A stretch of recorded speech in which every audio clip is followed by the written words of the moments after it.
Horror Mystery of the Wax Museum. And Dr. X was based on a play titled Terror that ran for 80 performances at the Hudson Theater on Broadway. And the original adaptation for the screen was written by an actor named George Rossner, who ended up playing Lionel Atwill's creepy butler in Dr. X. Zanuck took his script and he had it rewritten by two professional screenwriters, Earl Baldwin and Robert Tasker. And Robert Tasker, he's an interesting Hollywood story. He was really a piece of work. He served 5 years in San Quentin for armed robbery of an Oakland dance hall on Valentine's Day in 1924. The gun was unloaded and the heist was kind of a lark, but the judge didn't have a sense of humor and sent him behind bars. He wrote a novel called Grimhaven and was paroled in 1929, went to Hollywood, and he wrote, with Francis Marion, he wrote 1930's The Big House. And Marion won the Oscar for the 1931 Best Screenplay, while Tasker was credited with the incredible realism of the piece by none other than the warden at San Quentin that used to supervise him. Later, Tasker wrote the ironically titled They Made Me a Criminal with John Garfield. And my friend and colleague Philippe Garnier wrote a magazine piece about Tasker aptly titled, They Made Me a Screenwriter. So he fit right in with Warner Brothers and the culture there. I'd like to talk about the reason Dr. X and the Wax Museum were made in Technicolor was because of a contract that Jack Warner had with Technicolor to make a series of musicals which went out of vogue in like 1930-31, eventually would come back later with 42nd Street, etc., but they were not in color. And the Depression really cut in deeply to the movie studios. They lost 40% of their audience. The theaters after the crash, the studios had made big investments in building theaters, and then sound came in, and then the stock market crashed. So of the group of the big five, RKO, Fox, and Paramount all went into bankruptcy or receivership in the early 1930s. And Warner Brothers managed to stay afloat by selling off nearly 1/4 of their assets. And only MGM, which had smaller theater holdings than Paramount, continued to make a profit, although their profits dropped significantly, and so forth. So the studios were doing everything to get people into theaters. They had dish night and giveaway night and so forth. And horror worked, with Universal's Dracula and Frankenstein leading the way. And for a time, horror films were really A films. They were big business. Dr. Jekyll and Mr. Hyde, The Island of Lost Souls, The Most Dangerous Game, and then The Mummy, The Mask of Fu Manchu. The thing was, Jack Warner did not like horror films at all. He thought that where Warner's had a lot of their theaters was in rural areas, and he thought that horror was lurid and it would end up driving off trade, and he just didn't like it. He also didn't like movies about alcoholics.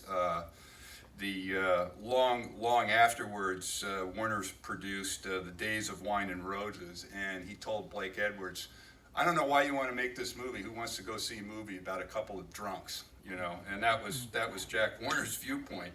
So, but Jack needed to get people into theaters. He had this contract with Technicolor. So Dr. X went into production, but Jack hedged his bets by having 2 camera crews shoot Dr. X.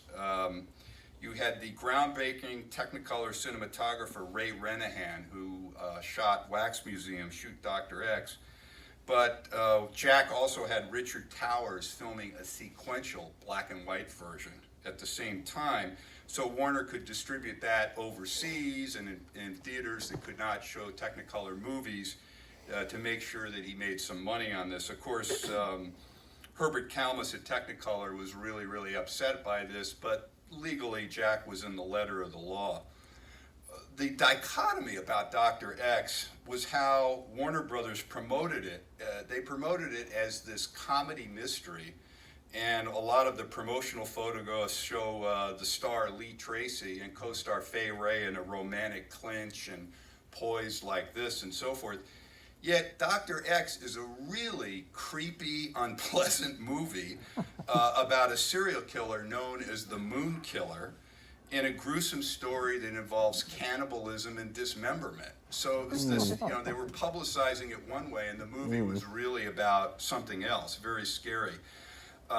Lee Tracy, I think people react to Lee Tracy. They either love him or they want to choke him to death. His casting, he was originally on the front page on Broadway. He did not get picked for the movie, but he came to Hollywood, and his casting as a nosy, smart-ass reporter went on from film to film. And in this film, it kind of reflected Zanuck's reluctance to stray from the formulaic success of other Warner films. And the film that you just saw, you saw the editor and the reporter going back and forth. So, of course, we had to have Lee Tracy as a smart aleck reporter. And when you see Dr. X, there's several slapstick scenes kind of worthy of an East Side Kids movie. Of Tracy stumbling around, Atwill's creepy Long Island manner, bumping into skeletons and the like.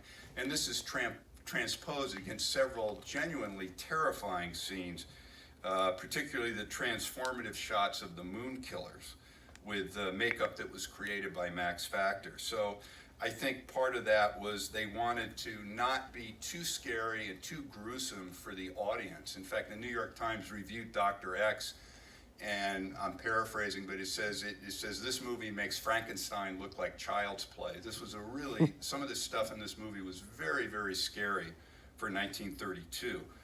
And the makeup by Max Factor, I think one footnote that's interesting is this was really before makeup departments were sophisticated at all. And this film was made before the invention of foam rubber and prosthetics and a lot of things in movie makeup that we certainly take for granted. Dr. X was Lionel Atwill's second Hollywood film. Atwill was a very distinguished stage actor who came to Hollywood, and of course he would enjoy great success skulking around horror film sets with unfortunate notoriety due to a scandal he became involved in the early 1940s. But I'm an unabashed Lionel Atwill fan. I mean, he was just starting out. But there's something so joyous about his overacting and how he could take the most ridiculous lines like Son of Frankenstein, where he kind of plaintively explains to Basil Rathbone how the monster attacked him as a boy, and he says, "One doesn't forget, Herr Baron, an arm torn out by the roots," as they're playing darts. He had that panache. Fay Wray, she was making one film literally after another after another. She was in 13 films in 1932 and 1933. Her husband at the time, John Monk Saunders, said, "Don't turn anything down. It's the Depression. Make everything." So Fay was in The Wax Museum, Dr. X, The Most Dangerous Game, Vampire Bat, and of course, most famously, King Kong. One of her recollections about Michael Curtiz is shooting a beach scene at Laguna Beach that is in the movie. And the cast and the crew were eating lunch, and Curtiz was pacing back and forth, mumbling, "Why should they eat? I don't eat. Why should we be wasting this time?" So when Mike Curtiz was ready to make a movie, everything, including hunger, needed to take a back seat. Dr. X and the Wax Museum were very successful, with the exception of The Walking Dead in 1936. Warner Brothers didn't produce another horror film until the return of Dr. X in 1939, and hardly anything thereafter as horror movies became more relegated to kids cinema and B movies. Dr. X really contains some scenes that are still startling after 90 years. It was restored from a single nitrate print, originally restored by the great Bob Gitt in 1985, and several scraps of a print from the Library of Congress. But through the miracle of digital technology and taking audio extracts from the black and white print that was also shot that I mentioned, the film was restored. The color was rebalanced, including a very difficult transition between reels 1A and 1B to address 50 missing frames with a jump cut that you'll see. The film has never looked better, and we again have Scott McQueen and a great team to thank for this beautiful restoration. So with that, thanks for coming again tonight, and please enjoy shuddering at Dr. X, and enjoy. Thank you.